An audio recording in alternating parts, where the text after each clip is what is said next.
গরু ঘাস খায় তবুও দুধ দেয়, আর সাপ দুধ খায় কিন্তু বিষ দেয়। আমাদের সমাজে এরকম কিছু মানুষ আছে যাদের আপনি যতই ভালোবাসা দিবেন তার আচরণটা ওই সাপের মতো হবে, দুধ খেয়ে বিষ দেওয়া মতো। যত ভালোবাসা দিবেন, যত সাপোর্ট করবেন, পাশে থাকবেন, তত তারা সেই বিষটাই উগরাবে।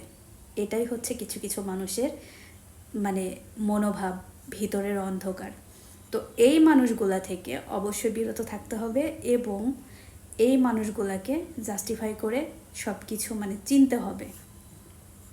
তো এরকম আমাদের সমাজে এই সব মানুষের সাথে মেশার থেকে এরকম সুন্দর সুন্দর কিউট কিউট প্রাণীর সাথে মিশলেও কিন্তু অনেক ভালো। দেখেন ও খেলা করতেছে, তো এরা কিন্তু যতটুকু ভালোবাসা দিবেন এরা তার বেশি ফিরিয়ে দিবে। এরা আপনাকে ঠকাবে না।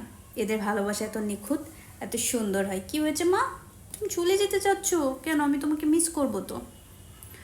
তো এই হলো মানে আমাদের সমাজের মানুষের রীতিনীতি। আর যত আপনি পাশে থাকবেন, যত মানুষ আছে যে টাইপের মানুষ আছে, দেখবেন কাছের মানুষজনগুলো আপনার আরও বেশি ক্ষতি করবে। তো এর ভুক্তভোগী আমি নিজেই। মানে এমন একটা বিচ্ছিরি, এমন একটা বাজে মানুষের পাল্লায় পড়েছি। মানে মেয়ে মানুষ এবং কেউ কারোর এত ক্ষতি করার ট্রাই করতে পারে স্বার্থ না পাইলে, মানে আমি আমার লাইফে জানতাম না। এবং এত মিথ্যা কথাও বলতে পারে, মানে কি বলবো।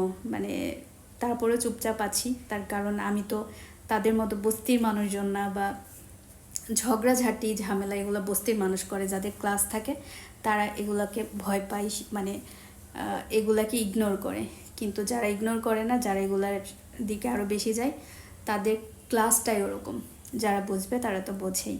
তো এই সমস্ত মানুষগুলো থেকে অবশ্যই সবসময় দূরে থাকা উচিত, তাই না?